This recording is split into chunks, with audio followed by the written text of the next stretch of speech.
And welcome to the Barry Foster Show, now on YouTube, originating from the Ridge Floor Studios in the City of Charm, beautiful downtown Avon Park. I'd like to remind you that if you have any thoughts, ideas, or suggestions for our program, just put them in the comments below. We'll be back with you, and when the algorithm sees that we're having interaction, it shares this even further than before.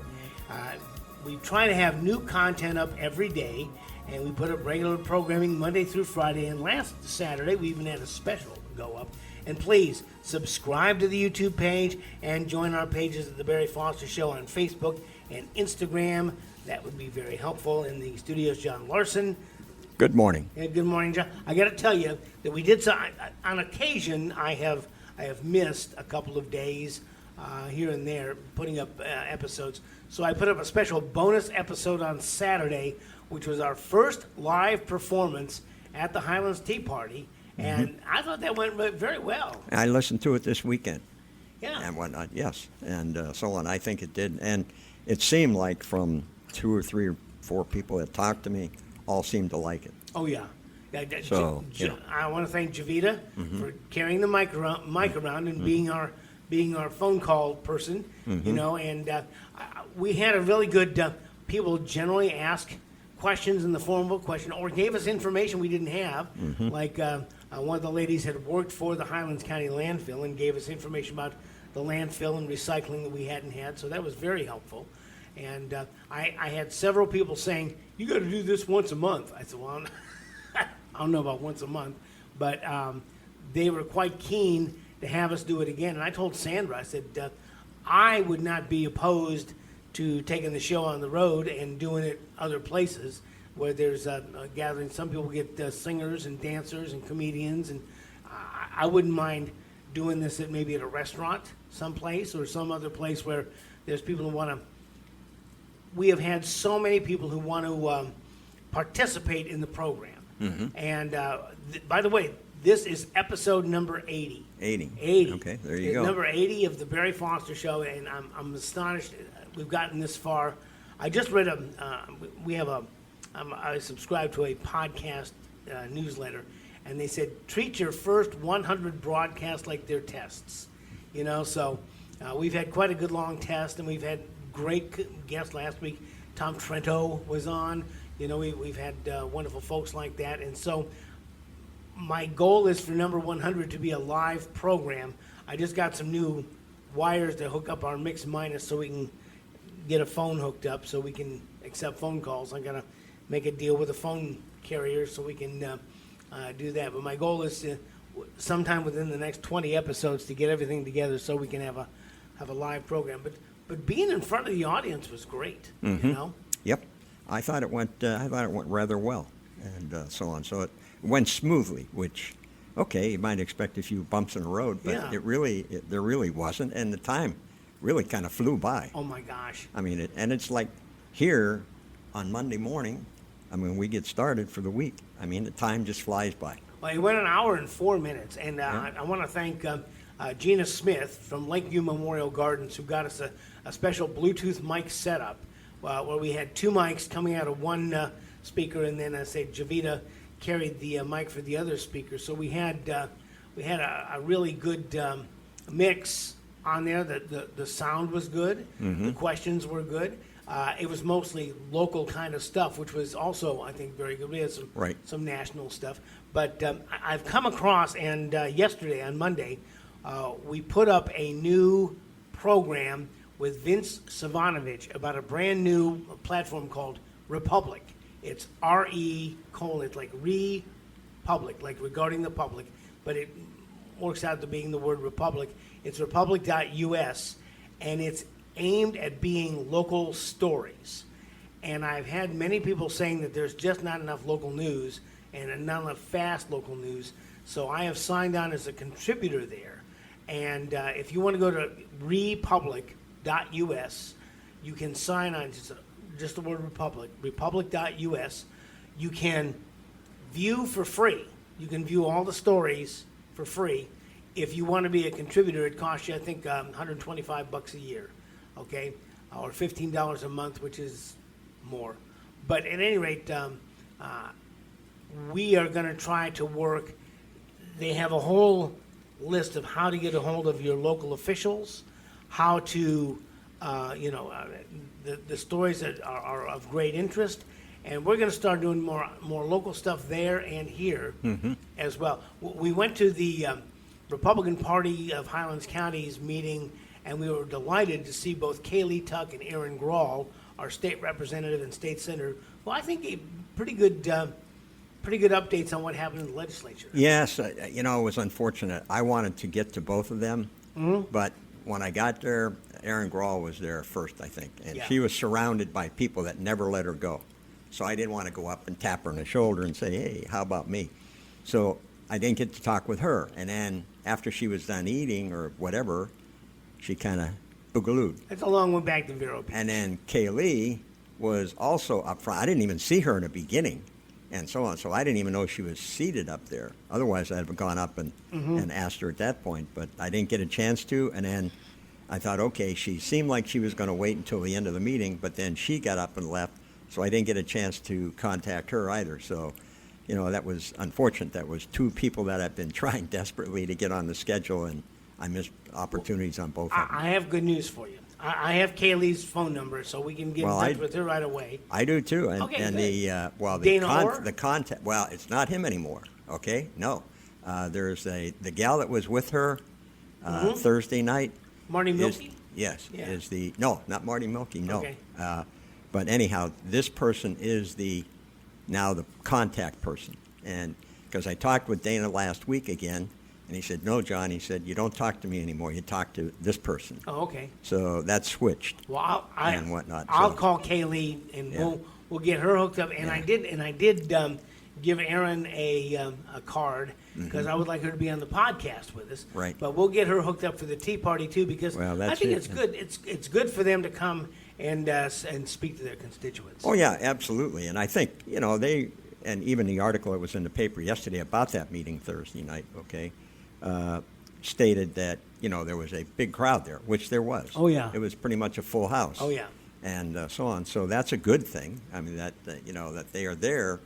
These are the constituents. These are the ones you have to, come election day, you got to vote for me, okay? So that's the way that goes. But, no, I think they both gave a pretty good presentation in the time they had and whatnot. So it was an overall, it was a good meeting. I did, by the way, I know they talked, the treasurer got up and he was saying that, we are like way short of funds, folks, okay? We don't have much money kind of thing. So I sent Lauren a note, text this weekend and gave her some suggestions for how to raise money. Oh, good. And whatnot, because, I know and I didn't know I know they announced their dinner they're going to have, and that's fine, have a dinner, and it's going to, whatever, and so on. But you need to kind of reach out. Not everybody's going to go to that dinner, so if you want to contact people to help convince them to give you some funds, then you need to have something that attracts their attention. So I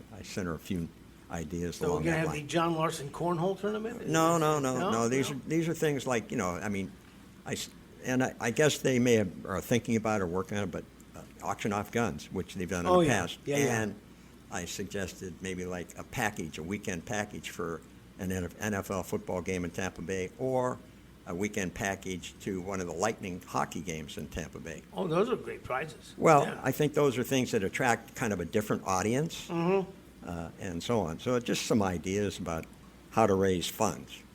If they could convince a local car dealer to give them a car to auction off, that'd be okay too. If only there was a Republican in Highlands County who worked for a car dealership. We'll have to work on that. Right. But at any rate, I did want to also mention that there were a group of people who love President Trump, who this past weekend got a little motorcade together and drove from Avon Park to Sebring with Lake Placid. To Lake Placid with Trump stuff all over their cars, and that was another event which got a lot of good response. The organizers were told they needed to do this once a month. I don't know if they have it.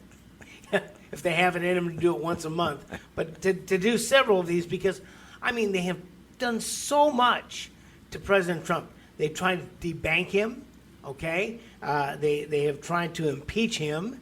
They have tried to assassinate him. They have, they have tried to. They've taken him to court on trumped-up charges. And they also try to take him off the ballots. I tried to take him off the ballots in 25 states. Yep. You know, I mean, they've done everything they can, and he has continued to soldier forth. I think that there are Trump supporters here and across the Fruita Plain who need to send the president the message that, hey, we're still with you. Well, I'll tell you, I like I've told you before, I watch a lot of podcasts, and I was watching Glenn Beck this morning, the first part of it. I didn't get to watch all of it, but I mean, I can remember when Trump ran the first time, Glenn Beck and his guys, they crucified Trump. Yes. Crucified him. Yes. And I'm telling you now, he kind of slobbers all over the guy, okay? I mean, this morning, he said, I don't understand. I've never, ever seen anybody that can keep on working like this guy works. You know, he was just amazed at that. Yeah, well, when Glenn Beck, it was anybody but Trump, ABT, Yeah. and he was taking all these third-party candidates and fourth and 25th party candidates, trying to get any votes away from Trump because he was comparing Trump to a nationalist candidate, like the guy in 1939 Germany who was a nationalist candidate, and he was, he was convinced that bad things were going to happen, and it cost him his show. He got dumped from stations all across the Fruita Well, Plain. he was with Fox, and then he parted ways there at Fox and went on his own and went up. But yeah, he really dug a hole for himself when Trump ran in 15-16 and so on. But he's really done, I think, more than a 360. He's really come back around unbelievably, and he's like one of his strongest proponents out there now. I mean, it's just amazing how he has changed sides, if you will, or flipped to the other side. Oh, he's back doing the blackboards of all the evil that was done under the Obama administration, the Biden administration. He's doing, but I don't know that he'll ever recoup where he was before. Well, I think his move out of New York down to Texas was a big move. Yes. Okay, like a lot of them. I mean, you take all the big name guys. Sean Hannity's down in Florida. Mark Levin's down in Florida. We're down in Florida. Yeah, I mean, these guys are, they see the sunshine, okay? They know that, okay, I'm not very good in these other venues anymore, the big marketplaces, if you will. But so they've kind of moved around and relocated. But, it's amazing how some folks, but there are still so many people that suffer from Trump derangement syndrome. It is absolutely unbelievable. Yes. I mean, you'd watch some of the people I watched this weekend that were commentating on his meeting with Putin. And I mean, you would have thought that was the worst thing in the world that ever happened. And also putting the National Guard and the police and the FBI and the police forces down in D.C. Oh, my God, you would think it was the worst thing in the world. Well, they criticized him for bringing Putin to the United States. And Trump said, well, you know what, if I hadn't brought him to the United States, they'd criticize me for that. Whatever he does is going to be wrong. Amen. And here you have a guy who I did not realize had worked 22 hours on this one negotiation meeting. And the theatrics that he put on as they walked across the red carpet, he took the middle of the red carpet and kept Putin on the edge of the carpet. And then as they walked to the Beast, the big car that they took together, the stealth fighter, the stealth bomber and the fighters flew over top of them. Mm-hmm. And there was a big long line of American fighter jets. I mean, this was all a very big message that we're here and we're ready to make things unpleasant. Let's talk. And the only time that the two of them were together where there wasn't really an audience was when they rode in the car. Mm-hmm. And now Putin's fluent in English, okay?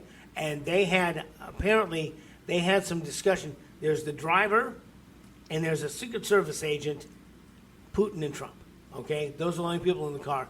And I'm sure that among the pleasantries, they were kind of setting the ground rules of what was going to happen. Yeah, it very well could be. I mean, today he's meeting with Zelensky and some of the European Union leaders, if you will, and so on. We'll see where that goes. But it's pretty obvious, and it sounds like when you listen to the tenor of the conversations and so on, it just sounds like that they're going to be, all these people they're going to draw a line where Putin, you can't go, you're not past that line. And I think there's going to be a DMZ like there is in South Korea.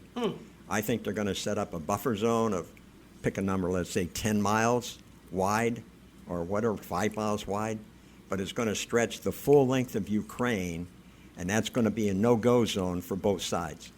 I really think that's the way this thing is going to end up, because Putin, with everything that he's done, and let's face it, he is a murdering thug, okay? That's what he is.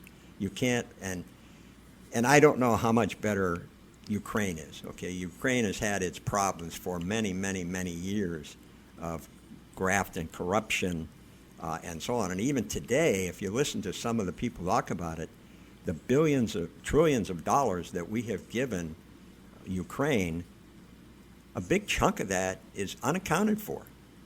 Unaccounted for. There's a lot of money that's gone. So, and do you think Biden kept any control over that money? Pfft, not a chance. Not a chance. It's going to be very interesting to see how they unravel that. Oh, yeah. I mean, there's a lot of missing money, and I don't know if they have the will to go after that.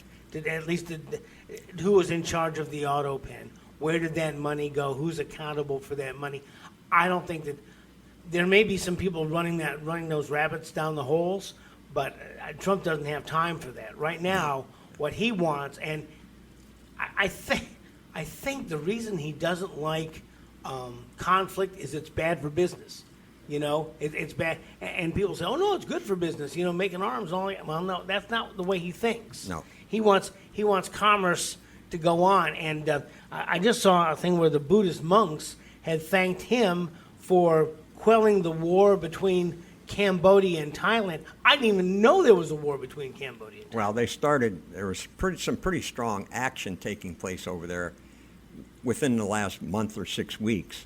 But as quickly as we started to hear about it, Trump, whatever he did, whatever he said, brought the two sides together and said, okay, boys, bury the hatchet because this isn't going to fly. And I think he really tied that into tariffs. Mm-hmm. And I think he said to them, look, if you two are going to go at this, guess what? We're not going to buy any stuff from you. And we're going to crank your tariffs up. We're going to crank your tariffs up so high you won't be able to see the top of it. Okay? So I think that gave them some realization that, this is the economy in our country, and that's a big piece of our economy. Because if you look around today, a lot of the textile industry has relocated to places like Vietnam and Bangladesh and that. Exactly. You look at those tags on your clothes, and shirts and T-shirts and that kind of stuff come from there. So it's a big chunk of their business, and I think that was another case where he used tariffs or the threat of tariffs to his advantage and to their disadvantage. You got to settle this thing like right now. Yes. And they did. They did.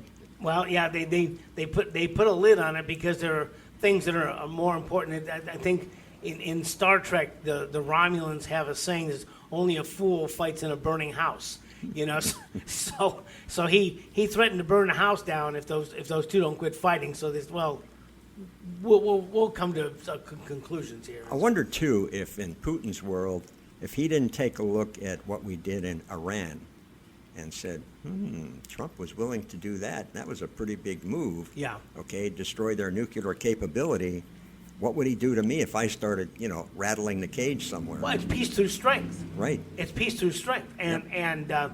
They knew that under the previous administration, they could do what they wanted. Oh, yeah. The Chinese, they could do what they wanted. America had no teeth.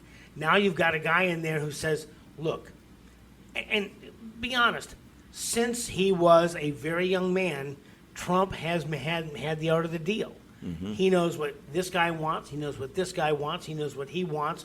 And he's able to put together a deal where everybody kind of gets pretty much what they want. There's not 100% satisfaction, but everybody kind of gets what they want. And once they get what they want, then they can come to they can work the details out later. Yeah, well, that's right. That's what I think is going to happen now today. Like I say, we'll see what comes out of the meeting with Zelensky. I just hope that Zelensky isn't as thick-headed as he was the first time they had a meeting a while back, and he got shuffled out the back door. And so I hope he contains himself to that degree and is open-minded enough to say, look, okay, you can't continue to lose people. You're losing people. Oh, Russia's losing yes. people. You can't continue. There's going to be nobody left. All the people that left voluntarily left Ukraine at the start of the war, and now all the people that have been killed, wounded, disappeared, All whatever. the young men. Yes, absolutely. So it's not an endless thing. You can funnel money in there forever, but if you don't have the soldiers and the people to fight the war, Right. you're not going anywhere. So I think he's got to realize, I hope he does, I hope he comes at it with a different mindset this time and is ready to sit down with these other leaders of Europe and so on. He's not going to get to join NATO. That's not going to happen, because what NATO does, NATO has this posture that a war against one is a war against all. Mm-hmm. And so they know that, and Putin knows that if I start a war in Europe, I've got all the Europeans and the Americans against me. And I can't even beat the Ukrainians in 3 years. How am I going to beat all of them? I don't think he's ready for that. And as we talked with Trento last week, because you remember when they bombed Iran, this is World War III. There's going to be no peace in the Middle East. It's just going to be huge fighting, and they believe that there were going to be nukes involved and all this other stuff. Just the opposite's happened. It has been quiet and has stayed quiet. Mm-hmm. So I think that Donald Trump wants in the Ukraine, he wants things to be quiet and to stay quiet, and for everyone to be nice, everyone to get along. Even if it's an uneasy truce, everybody's going to get along. Everybody's going to, you may have some shouting across the table about things, but there's not going to be any shooting, not going to be bombs. Well, that's why I think they're going to end up with a demilitarized zone like North and South Korea. Mm-hmm. And yes, we've had some interaction in the 50 years that we've been over there, for crying out loud, but we've never had an all-out assault by one side or the other. So I think you get something like that established, and as long as you maintain control over it, I think you can maintain the peace. And he's trying to do the same thing here at home in Washington, D.C., and I see endless loops of homeless encampments going into the trash. He's offered to send them to homes for the homeless and facilities for the homeless to get them off the streets. And a lot of people walking the streets of Washington could not be happier. You see him talking and say, "This is so nice. Yeah. I was walking down the street. I don't have to worry about anything. I don't have to be accosted for spare change or any of that kind of stuff." And Donald Trump, during one of his press conferences, he's just a plain-spoken guy. He says, "Look, if you go to a restaurant and the front door is dirty, you don't go in, because if the front door is dirty, the kitchen's dirty." And he says, "Our front door is dirty," and he has gone in there. I have not heard of any, other than these people complaining about him cleaning up D.C. And the people who are interviewed, many of them say they don't live here. I don't know where they came from, but they don't. They're professional protesters. I mean, can you imagine how insane it is that your city is being shot up, people are being robbed, mugged, all things are happening, and everything every day, and someone comes in and starts to clean it up, and you're out there protesting? What kind of insanity is that? Well, the Democrats have really positioned themselves in a really hard. Being against the police is a hard position for most normal human beings to understand. The way that they I've got to call into Karen Schoen to talk about this, because she has come up with an analysis which I think is really astonishing. But the new Democrat philosophy parallels the communist philosophy so strongly, it's not funny. And in communism, even if you agree with 99% of the stuff and disagree on 1% of the thing, you're shunned, because you have to follow orders. You have to be on board with everything they say, or you're not one of us. Yeah, it is, and you listen to the people that are in the know, even people like Victor Davis Hanson, who speaks volumes about things. Oh, yes. But when you listen to them talk today, every one of them is saying that there's no doubt that the Democratic Party has gone full-bore communism. Yes. And even those that may be on the fence are afraid to speak up, because they know they're going to be castigated by the radicals. So they're, like, you take even the head of the Republican or the Democratic Party in the Senate, I mean, he doesn't even speak up. Chuck Schumer, yeah. Because he's got Ocasio-Cortez, who's threatening to run against him. I mean, he's shaking in his boots. And this is between him and Nancy Pelosi. I don't understand it because do they figure they don't have the votes? Do they figure they don't have the support? I think the radicals have shaken them to their core. They really have rattled their cage to the point where they're just so afraid to even speak up anymore. Other than some insane thing when she's probably tipped a few, do you see Nancy Pelosi saying anything of any consequence these days? Not anymore. No. And so on. All she's worried about is her stock portfolio. Yeah. That's the only thing that concerns her. But I mean, what was funny too, when you speak about what's his name, the guy from New York, the senator, Chuck Schumer. Schumer, he this weekend he was interviewed by some reporter, and the guy says, "Well, tell me, Speaker, do you feel safe when you walk the streets of D.C.?" "Oh, I go out there every morning, bright sunshine. I'm out there walking every morning." But he didn't say that I've got armed guards provided by the federal government, okay? Oh, yeah, he walks around all the monuments and everything. Yeah, right, yeah. You know? And I will tell you this, okay? When I used to do some traveling, and going early in the morning is great because by then all the drunks have passed out. Yep. You know, they're very few, there's not much going on. Maybe after 4 or 5 o'clock in the morning, it settles way down. So yeah, you go out at sunup. There's nobody around. I wouldn't mind going out either if I had a couple guys walking next to me that had Glocks in their pocket. Okay, you know.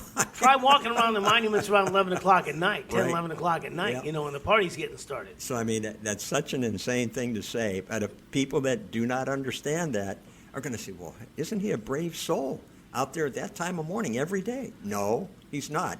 Well, I think more and more people are seeing through this. Oh, And yeah. It's going to be very interesting, and I understand that Texas is going ahead with their redistricting, and it looks like Jasmine Crockett may be without portfolio. I hope so. And it said this morning, I think even Beck mentioned it this morning, that there's a good possibility that the Democrats are going to show back up in Texas today, so the ones that have been errant in Illinois. So we'll see. That'll we'll be see if that another happens. news story. Oh yeah, absolutely. But I mean, it's crazy. It's just insane what they're doing. And then, you know, the threats of all these Pritzker and Newsom, you know, threatening to redistrict California and Illinois and so on. So, I think that states like New York, Illinois, California for sure, have already been so gerrymandered, it would be almost impossible to draw. They said, well, we're gonna gain 4 or 5 seats. There's only 10 Republicans in the whole legislature now. So what difference does that make? right. You know, if all 10 Republicans vote the same way, it's no big deal. Yeah. So it's going to be. We'll see what happens with this. I think maybe a lot of that is bluster, because Yes. you're right. I think they've redistricted to the point. What are you going to do? You're going to just squirrel away everybody. Now, Massachusetts, there's no Republican districts. No. Okay. I mean, they've squandered the whole thing. Yeah. So I mean, their argument is just childish. It's just plain childish because they've already done that. So they're accusing the other side of what you've already done. Or winding down, but I do want to get to the big story of the day. The biggest story of the day is that we just got an update from President Donald Trump that he is going to lead the charge to do away with mail-in ballots. He is. I think the Diesel won that one. I'm not sure, but he is going to lead a movement to get rid of mail-in ballots and what he calls highly inaccurate, very expensive, and serious controversial voting machines, which cost 10 times more than accurate and sophisticated watermark paper, which is faster, leaves no doubt at the end of the evening as to who won and who lost the election. He says, we're now the only country in the world that uses mail-in voting. All others gave it up because of the massive voter fraud encountered. He says, Trump says, we will begin this effort, which will be strongly opposed by the Democrats because they cheat at levels never seen before, by signing an executive order to help bring honesty to the 2026 midterm elections. Remember, the states are merely an agent for the federal government in counting and tabulating the votes. They must do what the federal government, as represented by the President of the United States, tells them for the good of our country. So with their horrible radical left policies, open borders, men playing women's sports, transgender and woke for everyone, so much more, Democrats are virtually unelectable without using a completely disproven mail-in scam elections, which never can be honest with mail-in balloting and voting. That's just part of what he wrote. So the president is going to. I have never been a fan of mail-in voting. I always thought there was too much room for dabbling. I get it. There are some people who need to mail in their votes. We had a dear friend who was just riddled with a debilitating disease, John Drennan, who wanted to vote, and so we made sure that he got his mail-in vote the first day he was allowed to fill it out. Mm-hmm. He filled it out and sent it in because there was no way John would ever make it to the polls. No, I mean, both he and his wife and his daughter happened to be there at the time, and after they completely filled it out, she took it down to the election office and turned it in, mm-hmm. and they got the vote. Thankfully, and I know that was one of his, I'll say, his dying wishes. Yes. To vote for Donald Trump again, and he got to do that. So that was fantastic. The first time, right after he came down the escalator, John had gotten an old ping pong table and spray painted Trump and propped it against his flagpole. Yep. So there was no question. John was probably the singular most Trumpster that I ever knew. Oh yeah. But there are some people who need that kind of thing, and I get it. But we don't need to be sending out mail-in ballots to just everybody, whether they ask for them or not. We don't. What we need to do is begin to get people to come in, and I would like to even cut back on early voting. Make it, and if they want to make it a national day of holiday to go and vote, let them. Well, like I've told you before, way back when Trump ran the first time in 15, 16, in Pennsylvania, my daughter and her husband got 8 absentee ballots in the mail from the state of Pennsylvania. 8, okay? Mm. So now tell me that that's not fraught with corruption or the potential for corruption, all right? Because how many people are going to sit down and fill out all 8 and turn them in? See, that's the thing, isn't it? And, sure. And our friend Steve Larsen up in Polk County found widespread voter irregularities up in Polk County, mm-hmm. which is it's pretty well-run election. When Penny Ogg was here, I said, as hard as she worked and as prudent as she was, she couldn't keep her finger on everything that happened in Highlands County. Mm-hmm. She just couldn't. I mean, she's only one person. She's not. She wasn't. Penny's not with us anymore, but was not omnipotent. So I'm glad. And Mike Lindell has to just be beside himself, because here's a guy who has fought for years trying to get, and if we don't have honest elections, what do we got? We got nothing. Nothing, no, and you're absolutely correct. And there has been, and I mentioned it because I read it off of one of the publications, I think, to get from Judicial Watch, but they have filed so many lawsuits that they have won on mm-hmm. states that have not gone back and recertified their electors and so on. So I think they have won a lot of cases, and I'm talking hundreds of thousands of voters have been eliminated from the rolls just because of their tenacity to go after these states that do not maintain their rolls. Well, they sued Lindell for $1 billion, mm-hmm. which got down to $400 million, which they gave that up as well.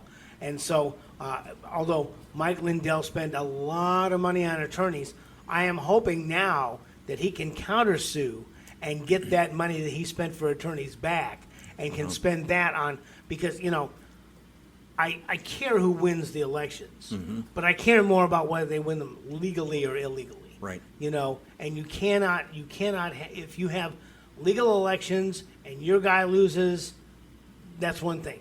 If you have an election where your guy loses and it's not a legal election, that's a whole other thing.